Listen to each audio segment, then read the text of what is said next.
Hey guys, welcome to another episode of Exploring My Minecraft World. Today we are exploring a part of the world I am calling the South Central Corridor, or the Lake Corridor.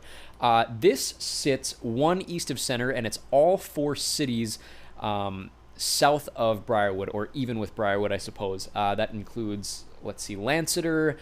I'm trying to remember all of them. Lanceter, I think Uriah. We're in Tannerford right now. So we're all the way as far south as you can get in this world in a town called Tannerford. And what you're looking at here, we've probably been to before. I've renamed it. I can't remember what I called it originally. It might have been like US Bank Park or something. But this is called Booking.com Stadium, and it's based on the Polo Grounds in New York. It's kind of their classic outdoor stadium. We talked a little bit last time about its background, but three teams play here. Obviously, it's set up in its baseball configuration. I have done kind of a lower level, upper level, and then split by a club level separation here for the different decks. Very close balconies to the field level, so there's going to be some broken sight lines, but that's how the original Polo Grounds were. The balcony stretches over all of the seats for the most part until you get behind home plate here. But then I'm going to have open outfield and probably some kind of building here that I haven't decided on quite yet. But three teams play here. Their names are the Tannerford Units, that's the baseball team, the Tannerford Inferno, and Tannerford SC, excuse me. And then over here, I've renamed this one. Originally, it was like YouTube Place. I decided to change it to Reno Place, as YouTube is already being used by another stadium. So this is an arena based on the Golden One Center in Sacramento. Set up for tennis at the moment. I do apologize. I think I might be getting sick. My voice is kind of clogged right now, so sorry if some of my words come out really funny. But that is home to the Tannerford Fiascos and Tannerford Blazers. So the only thing I've added here, obviously the entire lower level is finished. I've started working on these upper decks, at least the balconies. There's a look at the window section here with some balconies there. And then, where was it? Right there.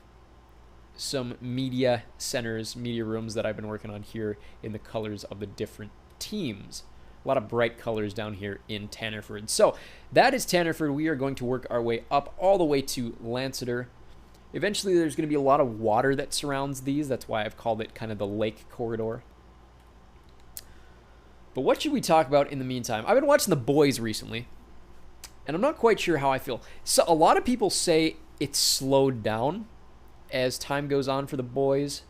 I actually like season 3 a lot better than I like the first two seasons. I thought the first, I don't know what it is about it. Maybe it's just first time watching, and I'm kind of skeptical about it. Like, it didn't wow me off the bat. There's a lot of things I don't like about The Boys that I think will be changed if I watch it again. So I'm kind of getting through this first watch right now, and eventually I'll rewatch it and probably do an analysis of it. But my big thing right now is, like, from the beginning, it seems like a lot of the characters aren't necessarily just unsympathetic. They're just not very likable. Or that's how it came across to me. But to The Boys' discredit, I suppose, or to The Boys' credit, but more so my fault, I'm watching The Boys immediately after watching Breaking Bad and Better Call Saul. So my opinion on the show is already going to be low in comparison. And that might be why I don't like it nearly as much as I want to. But anyways, that's enough about The Boys. We are here in Uriah. This is the home of the Peacocks. It is called Nationwide Park. It's based on Nationals Park in Washington, D.C. We've been here before. Green seats, blue walls, and this bizarre shape to the balcony that I decided on. I still am not sure if I like it. See how it's at a different angle than the seats below it. I wanted to see how weird that would look, and I still haven't decided how I feel about it, but not a lot has changed with this one. We're just slowly building the lower level upwards. Over here, a lot has changed. This is Shell Stadium. It's going to be based on Lucas Oil Stadium in Indianapolis. Of course, red seats instead of blue. Let me find Uriah on my little chart here that I'm reading off of, my cheat sheet. This is home to the Uriah Trolls. That's the American football team, and then Uriah Seasonal is the soccer team. You'll see them. They're a Tier 1 soccer team, so they'll be playing against Briarwood in all of our all of our stuff that we're posting on Saturdays with the soccer league and that sort of thing. And then the different colors here, that's the colors of Uriah Seasonal. And the colors of the Uriah Trolls. This is just a media room here. It feels a lot darker than it should be in here. I'm not really sure why that is. Maybe it's just how things look with that lighting. We move over to the other side, and then there should be the bones of an arena.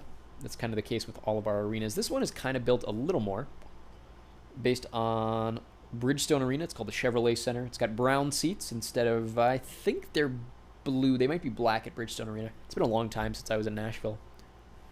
But this is home to let's see here, the Uriah Nets, the hockey team, and the Uriah Kodiaks basketball team, currently set up with a carpeted tennis court. But like we talked about last time we were here, maybe we did, maybe we didn't. I can't remember what I covered in some of these videos. This will be the side with the pillars, and then the rest of it will be a horseshoe that surrounds it. But that right there is Uriah, just the 3 stadiums that make up Uriah. So not a lot has changed in this town since the last time we were here. Obviously you saw a lot of change with Tannerford, specifically the stadium. Uriah hasn't changed a ton. And why am I spacing out? I think it's Oppenfield is the 4th one that we're missing. Oppenfield is immediately south of Lanceter. A lot has changed in Oppenfield too, which is nice to see that just the towns are starting to get their own personalities. I feel like I've talked about that in every video, the last few updates that we've been doing. Just each town is starting to feel like its own thing. Like I can think of the name of the town and I can think of the teams that play there and the stadiums that they play there now that things are starting to develop a little bit. But Oppenfield is one of those. It's got 3 very, very distinct stadiums. And you'll see what I mean when we get there. So if you'll recall, Kenilworth Road is where Luton Town play. I definitely called them Luton Town the last time I did a video like this. But it's basically the smallest stadium in the Premier League. And then I've started work on, what did I call this one? Got to pull out the chart. Oppenfield. Where is Oppenfield on here? Oh, surely I can't have passed it. There it is. The Holiday Center. After Holiday, I can't remember if I named it after the gas station or the hotel chain. We'll put some signage up eventually and clarify that. But this is Domino's on Redfield. It's based on Kenilworth Road in Luton. Currently set up for American football. It's home to 2 teams. The Oppenfield Spartans are the football team, and then Oppenfield Armory are the soccer team. So it's basically completed. I just got to do stairs, like put in the actual stairs, and then kind of all the concrete work, or stonework, I guess, if you're being specific. But all of the seat patterns are set up. All the seat colors are there. I got to work on boxes over here now too. But this is probably, outside of Briarwood proper, this is probably the most completed stadium I have. Obviously, I got to work on the outside too. This side has a locker room for Armory. And then over here, you see the media rooms for the 2 Oppenfield teams. But then it's going to have this, like we talked about last time, it's going to have this kind of row house exterior with the roof kind of surrounding and encapsulating the stadium. And the stadium just will sit right in the middle of that block of houses. Over here is based on Dodger Stadium. What do I call this one? This one is Netflix Park. Very nice. So this will have red seats instead of kind of the sea and sand colored seats at Dodger Stadium. It's going to be a bit steeper than Dodger Stadium, which is saying something. Dodger Stadium is already very steep. But it's also going to be smaller than Dodger Stadium, just the way that I have built it out so far, and then nothing really in the outfield right now. I'm going to redesign the outfield based on a Dodger Stadium redesign that I had an idea for when I was like 15, that obviously the team never bought from me. But I think it would make their outfield keep a lot of those distinct features, but just add that much more gravitas to the outfield. Petco Park is one of those with a fantastic outfield design that I've used for, I think Falcon City has Aldi Park. But then this is the Holiday Center. It's based on Avicii Arena, the big Stockholm Globen in Stockholm. I made the mistake of not waxing the copper before I put it down. Eventually this is going to be waxed copper, so it's all going to stay brown and tan instead of being like this coppery green. But it's got green seats on the inside. It'll have a dome shape to it. And then down here, obviously, media rooms here for the Oppenfield Scouts and the Oppenfield. Oh, what's their basketball team? Is called the Flames. So media rooms there, and then basketball visitors locker rooms there, and that is Oppenfield. So different stone colors, but I'm keeping kind of this tan brown look to it. That's why I wanted to redo the copper. But then last but not least for the Lakes Corridor is kind of the lake city itself. There's 3 lake towns, or three coastal towns, I guess, are going to be the case. It's based on Switzerland, so there's not really an ocean in Switzerland, but Thermonsport specifically is going to be more of like an ocean-feeling town, whereas Lanceter and Lake Lorne are going to just kind of be lakeside areas. But you'll see that when I connect the areas with kind of a big lake structure to that direction more so than anything. But Lanceter has developed quite a bit since the last time we were there. It's got corporate signage on most of the stadium. I think all 3 of the stadiums now, actually. But the fact that it's right next to Briarwood means that it is kind of the rival town for all of Briarwood's sports teams. And so you'll see that in specifically the soccer videos that we've been posting, but now that we're moving into hockey and basketball season, you'll probably start seeing that as well. So you'll see that reflected in the teams being played on those Saturday videos. So there you see the baseball stadium here.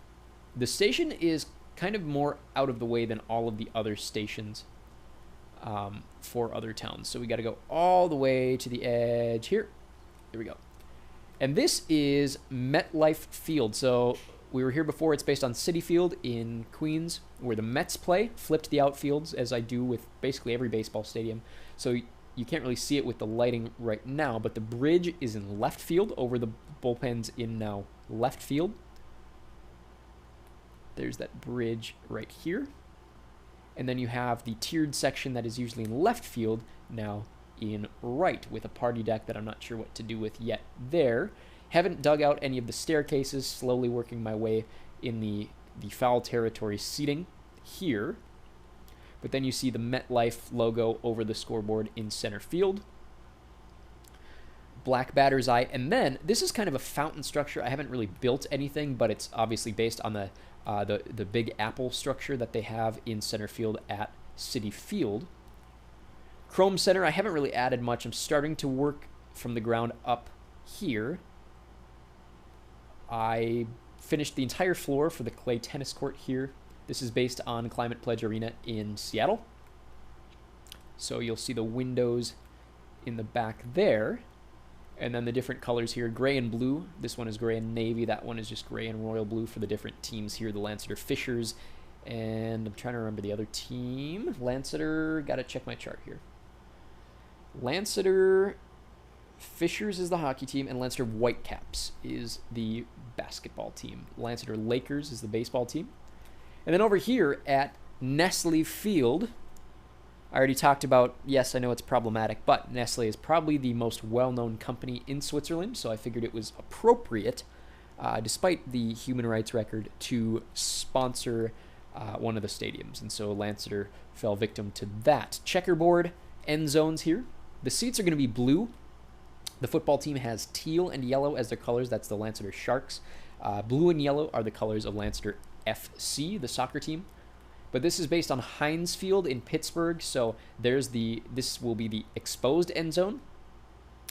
And then this is just kind of the general shape of the sideline here. You'll see a horseshoe pattern for all 3 sidelines like that. But Nestle Field, MetLife Field, and the Chrome Center. Those are the 3 venues in Lanceter. And with that, those are all 4 towns that make up the Lake Corridor, or the South Central Corridor. So next video, hopefully next Sunday you will see it, we'll be discussing, I suppose, Briarwood, which not a lot has changed, so we might actually skip over Briarwood completely, but we'll be discussing the extreme southwest, so the 2 towns to the south of Briarwood and the 2 towns to the west of Briarwood, talking about basically the suburbs of the capital city. So stay tuned for that. There should be a link to all of the other videos in this series in one of the corners down below as this video comes to a close. But until then, we will see you very, very soon.